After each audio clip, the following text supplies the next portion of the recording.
Muy buenas y bienvenidos a mi podcast, El Desván del Norte. Yo soy Adrián, vuestro podcaster del misterio. Y como cada fin de semana, cada viernes hablaremos de diferentes temas relacionados con lo extraño, relatos increíbles, sucesos paranormales, asesinos seriales y un tema que me interesa muchísimo, las extrañas desapariciones, un tema muy complejo. Solamente deciros que podéis encontrarme en plataformas como Anchor, Spotify, Apple Podcast y Amazon Music. Por supuesto, en mi canal favorito, YouTube. Muy buenas, otro viernes más, otro viernes del que hablar en mi podcast. Y como siempre, hablaremos de diferentes temas, pero en esta temporada estoy hablando de asesinos seriales. Un tema bastante interesante desde el punto de vista complejo de esas mentes que hacen que estos monstruos, estos asesinos, lleguen a ser lo que son. Hoy os traigo un tema muy interesante de este asesino en particular, con el nombre llamado Robert Pitkin. Un asesino que también fue denominado como el asesino de la granja de los horrores. Pero empecemos con un pequeño detalle, una pequeña historieta, donde la heroína había llevado a Mona, una aborigen de la reserva de Alberta, a las calles del barrio rojo de Vancouver. Allí la joven ejercía el denominado sexo de supervivencia, es decir, vendía su cuerpo para mantener su adicción a las drogas y pagar las facturas.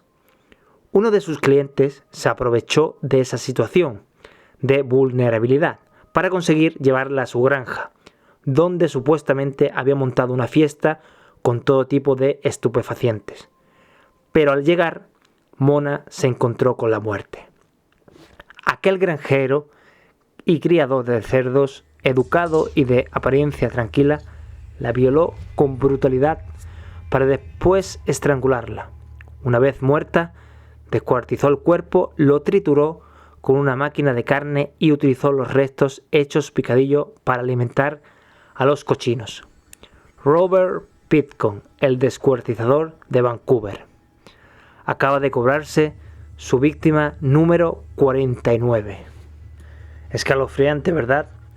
Pero volvamos a los orígenes de este personaje, Robert Pitkin, al que cariñosamente le llamaban Willy, que nació un 24 de octubre de 1949 en la localidad canadiense de Port Coquitlam, en Columbia Británica, a unos 30 kilómetros al este de Vancouver. Procedente de una familia cuyas últimas 3 generaciones se habían dedicado a la crianza de cerdos. El pequeño, junto con sus hermanos Linda y David, sufrieron el abuso y la violencia por parte de sus padres, Leonard y Louise. Poco más se sabe de la infancia de Robert hasta la muerte de sus progenitores en 1978. A partir de entonces, el mediano de los Pitkin se hizo cargo de la granja de cerdos y de las tierras de la propiedad ante la indiferencia de sus hermanos, que decidieron desentender del negocio familiar. Durante las siguientes 2 décadas, el granjero utilizó sus terrenos de más de 6.000 metros cuadrados como criadero de cerdos, cementerio de chatarra y vehículos fuera de servicio, y vivienda habitual. Aunque la atracción de aquel lugar siempre fue The Piggy Palace, uno de los inmuebles que formaba parte del rancho donde Robert organizaba rapes salvajes al margen de la ley con alcohol, drogas, trabajadoras sexuales y bandas de moteros. En más de una ocasión, el granjero llegó a reunir a cerca de 2.000 personas en esta sala de fiestas ilegales. De puertas para afuera, el anfitrión se mostraba reservado, aunque amistoso, tranquilo y muy educado. En definitiva, un pequeño bastardo de buen carácter, llegó a decir uno de sus antiguos vecinos. Y pese a las bromas macabras que solía hacer a sus amigos, les invitaba a utilizar su picadora de carne si alguna vez necesitaban deshacerse de un cuerpo. Lo cierto es que nadie sospechó jamás de su otra faceta, la de asesino en serie.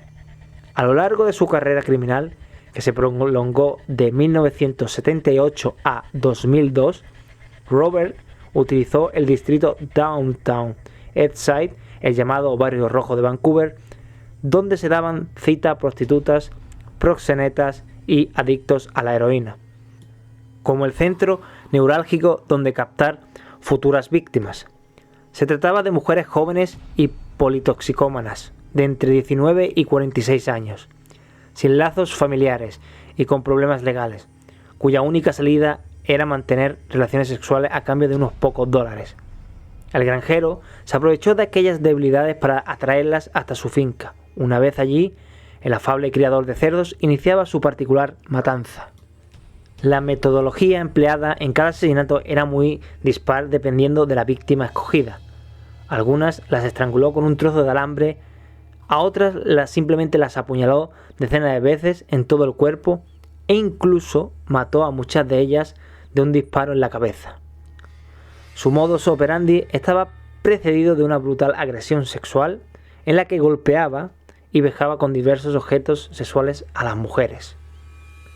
Una vez muertas y con el fin de deshacerse de las víctimas rápida y fácilmente, pues él mismo procedía a descuartizar los cuerpos e introducir sus restos en una picadora de carne, que normalmente pues solía usar una vez sacrificados los cerdos.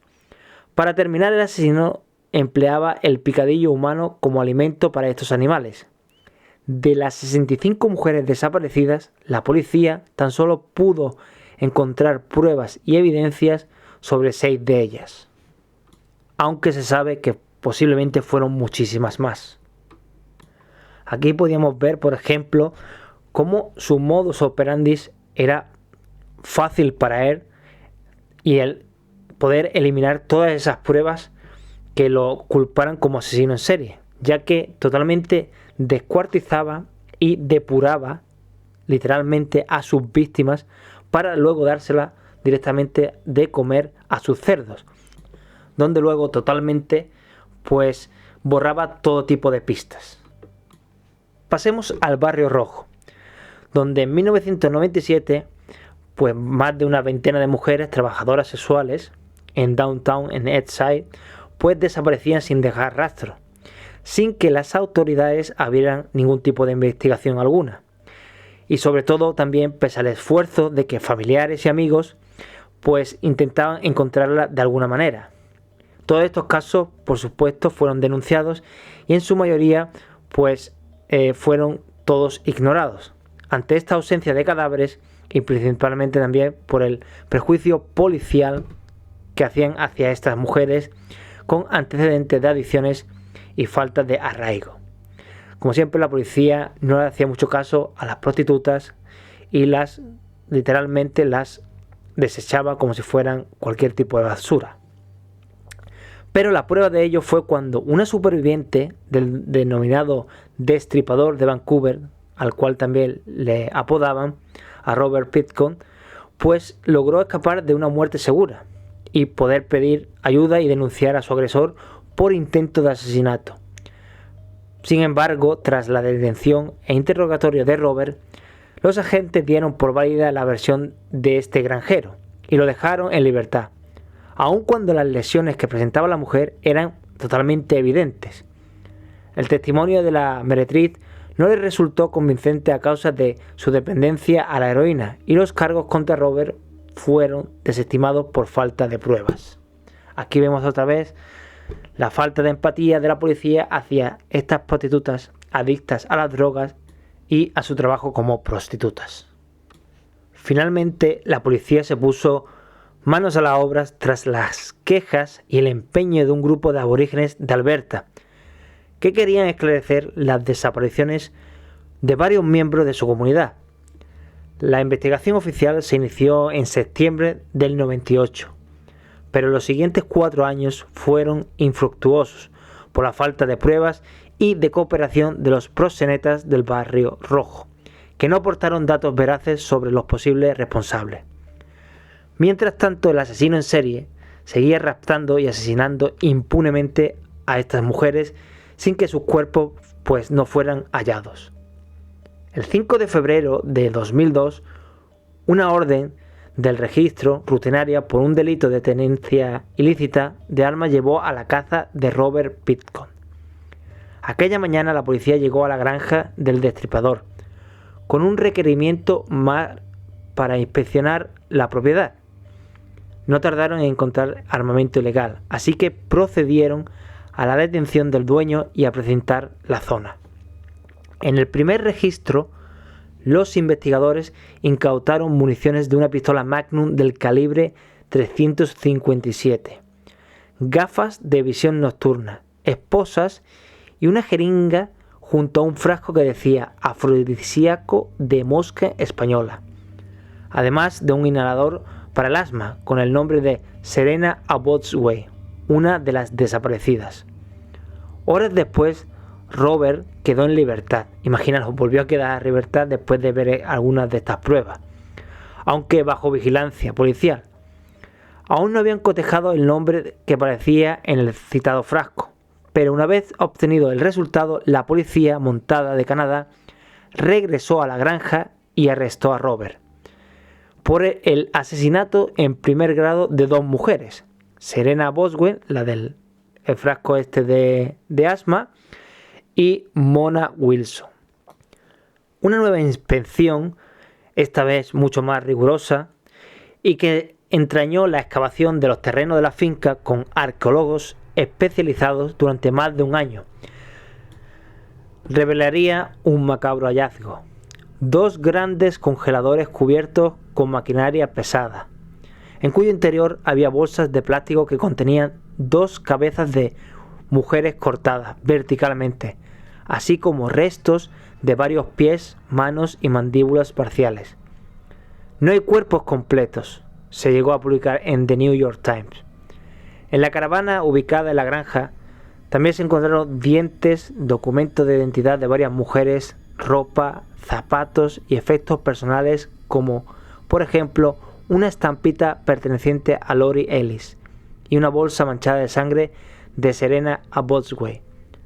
Además, una pistola del calibre 22 contenía los restos de ADN de Mona, y junto a esta había munición, unas esposas, cuchillos, agujas hipodérmicas y juguetes sexuales. Hasta el día del juicio, que se celebró en enero del 2007, las autoridades llegaron a acusar a Robert Pitcairn de 26 cargos por asesinato en primer grado, aunque finalmente solo pudieron demostrar los homicidios de 6 personas: Mona Wilson, Serena Abotsway, Marnie Freight, Brenda Wolf, Andrea Josbury y Georgina Papin. De nada sirvió que el acusado se jactase de haber asesinado a 49 mujeres delante de un policía de paisano que lo acompañaba en el calabozo. Durante su charla con el agente camuflado, Robert, aparte de confesar todos los asesinatos, se lamentó de no haber llegado a la cifra redonda de 50. 50, le preguntó el policía de incógnito, a lo que el granjero pues le respondió: la cifra exacta, el gran 50. El juicio contra este carnicero, como le apodaron los investigadores, empezó el 30 de enero de 2007 en la Corte Suprema de New Westminster, prácticamente 5 años después de su detención. El primer día de la vista oral, el juez James Williams advirtió de la dureza del proceso, no solo por la duración, ya que se prolongó casi un año más este juicio, sino sobre todo por la crudeza de las pruebas recabadas y de la crueldad de los testimonios, especialmente el del acusado. Algunos de los casi 300 periodistas que cubrieron el juicio necesitaron ayuda psicológica inclusive.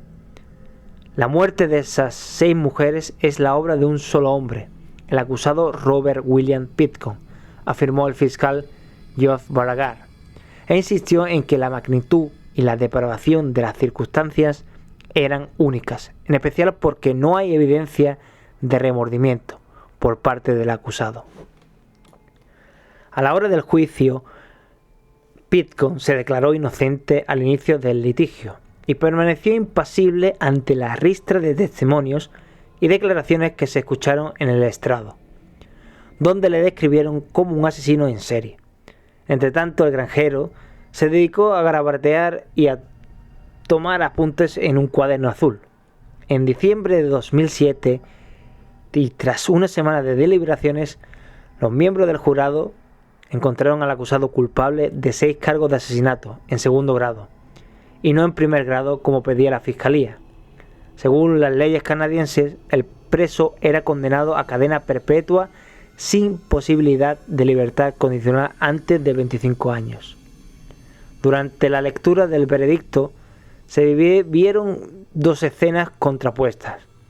El granjero bajó la cabeza, tal y como había hecho durante todo el proceso, y continuó sin mostrar emoción alguna, en tanto que los familiares de las víctimas celebraron la decisión. La sala se convirtió en una amalgama de lágrimas, gritos y vítores. Por su parte, el magistrado tuvo varias palabras para este condenado, cuya conducta calificó de homicida y reiterada. Y aunque no puedo conocer los detalles de dichos crímenes, sé esto: lo que les sucedió a esas mujeres fue absurdo y despreciable. Incluso llegó a recriminarle: señor Pitcairn, realmente no hay nada que pueda decir para expresar la repulsión que siente la comunidad por estos asesinatos. Al fin y al cabo, se aprovechó de su extrema vulnerabilidad, con vidas conflictivas y abuso de sustancias, que venían y vendían sus cuerpos a extraños para sobrevivir, para perpetrar la peor de las barbaries. Finalmente fue acusado y sentenciado a cadena perpetua en Canadá. Este asesino, como todos, tuvo una infancia muy perturbadora, ya que sus padres eran bastantes, ¿cómo decirlos?, despreciables en cuidar a sus hijos. No les prestaba mucha atención y le dedicaba más tiempo a su propia granja que a ellos.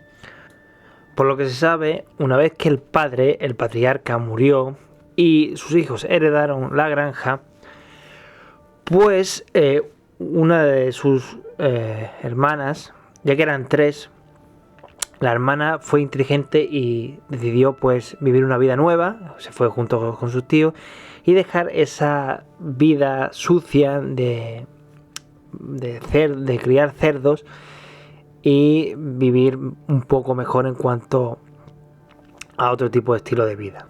Luego sus hermanos sí siguieron con lo que era la granja y su hectárea, que era un lugar pantanoso, donde, como he dicho antes, pues tenían su granja de cerdos y aparte también una chatarrera de desguace de coches y su respectiva casa.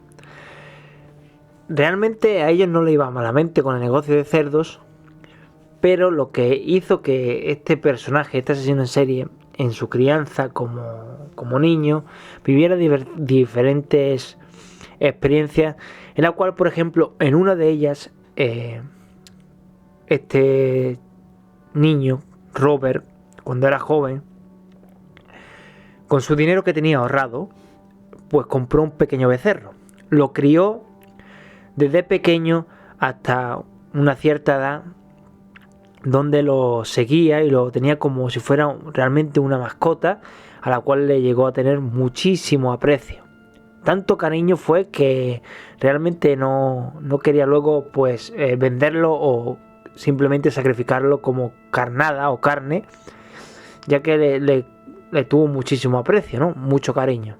Pero un día su padre, viendo que le tenía demasiado aprecio a lo que era este animal, le quiso dar una lección de que no debía de fiarse de nadie y menos de los animales, y que lo tomara como una especie de lección de vida para que no se fiaran incluso de las personas que podían ser muy malas con él en un futuro. Sin darse cuenta, fue a buscar a su becerro, pero su padre le dijo que buscara en el granero. Allí encontró al becerro totalmente descuartizado, colgado, junto a un montón de sangre alrededor de este.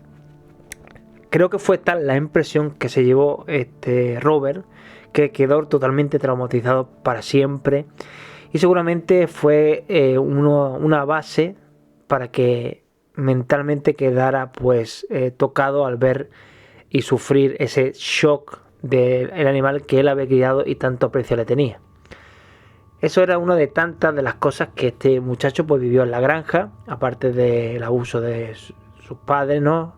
En el que no pudo ejercer una vida normal, y cuando digo vida normal es que no pudo tener unos estudios, sino que se la pasó trabajando y no estudiando en su granja, donde él literalmente pues trabajaba para el padre, para aportar dinero a la casa y luego seguir con las mismas tareas.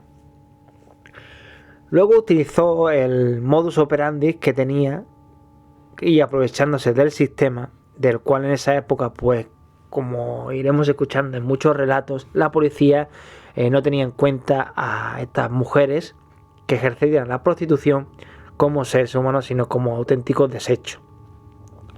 Algo que con los años, al final, pues ha ido cambiando de cierta manera para poder investigar este tipo de asesinos en series y tomar un punto más a favor de que evolucionemos como sociedad, en cuanto a que todos necesitamos una oportunidad y un respeto como personas.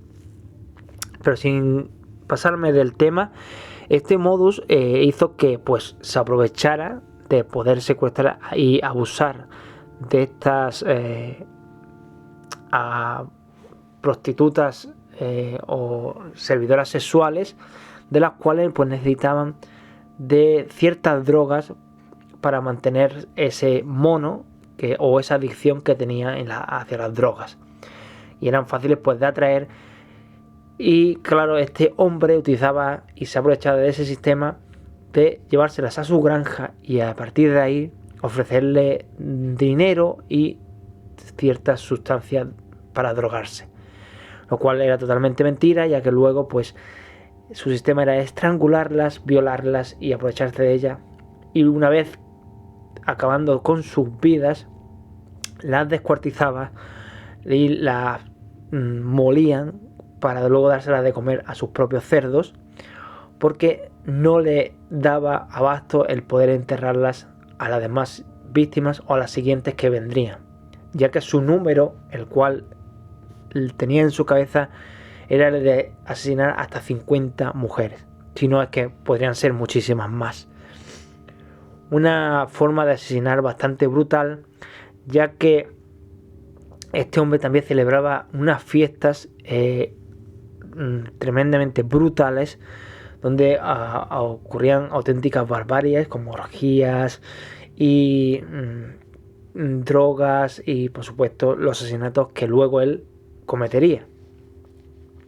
Lo más atroz de este hombre no solo era que asesinaba a sus víctimas, sino que además daba paso a lo que era el canibalismo involuntario. Y me refiero a canibalismo involuntario porque cuando trituraba a sus víctimas, muchos de los testigos, vecinos, amigos, cuando hablaban con él, con este granjero tierno, de alguna manera amable, de decirlo como ellos lo conocían, pues recibían carne gratis de él, que él mismo les ofrecía, pero que las mismas personas que cuando cogían esta carne, estos testigos, estos familiares, amigos, notaban que la carne no era la típica carne normal de cerdo que normalmente te daban, sino que era un tipo de carne bastante oscura y, ¿cómo decirlo?, no blanduzca, como por ejemplo podría ser la del cerdo, ¿no? Que el cerdo es como así más blanquecina y más blandita, con más, decirlo, con más grasa, ¿no? Esta era una carne muy oscura, bastante robusta, dura, con una textura muy, muy rara, ¿no? Que normalmente se asemeja, dado por otros científicos, de cómo hablan o de caníbales, de cómo expresan de cómo es la carne humana. Y la verdad que esas personas no se sentían muy a gusto al recibir este tipo de carne, ¿no? Porque no sabían realmente de dónde provenía. Solamente a lo mejor lo aceptaban como parte del recibimiento, pero no les hacía mucha gracia. Imaginaros que descuartizaba a sus víctimas, las trituraba y luego las ofrecía como carne. Eso es bastante repulsivo. Y como no, viniendo de un psicópata como este, sin ningún tipo de remordimiento con sus víctimas. Pero bueno, hasta aquí este Robert Pitcomb, el granjero asesino o el descuartizador de Vancouver, uno de los asesinos más prolíferos de Canadá, y del cual tuvo mucha repercusión a nivel nacional e internacional, ya que su juicio fue transmitido a nivel nacional en toda Canadá incluso en todos los Estados Unidos, donde fue un proceso bastante largo, más de un año y pico, y también un proceso en el que tardaron muchísimo en capturarlo, ¿no? Por culpa tanto de la policía como de las investigaciones, pero que al final este hombre, a la edad de ya 57 años, fue condenado a cadena perpetua. Hay documentales, por si lo queréis ver, que están en internet, donde hablan de este asesino en serie, asesino de Vancouver, y hablan específicamente de un tema de cómo empieza todo y cómo se va formando con el paso del tiempo hasta llegar a montar lo que era su granja o el Palace Piggy, donde se celebraban auténticas fiestas de tipo totalmente de locura. Pero bueno, hasta aquí el podcast de hoy. Espero que os guste. Y solamente deciros que, como siempre, podéis encontrarme en plataformas como Anchor, Spotify, Apple Podcast, Amazon Music y, por supuesto, en mi canal favorito aquí en YouTube. Si te ha gustado, déjamelo en los comentarios. Y si quieres que hablemos de otro tema y no solo de asesinos seriales, déjamelo también en la caja de comentarios. Solamente es que si quieres seguirme, suscríbete, dale a like, comenta, comparte. Y ya hablaremos de muchísimos más temas. Tenemos tiempo cada fin de semana, cada viernes. Y si quieres que hable de algún otro tipo de tema, déjamelo aquí en los comentarios, que yo estaré encantado de hablar de cualquier tipo de tema, de misterio, de desapariciones, asesinos seriales. No importa el qué, lo comentaré de una forma rápida, que no sea un podcast muy largo. Y como siempre, me despido, como decían en Expediente X, la verdad está ahí fuera. Nada, nos vemos hasta el fin de semana que viene. Un beso, chao, nos vemos.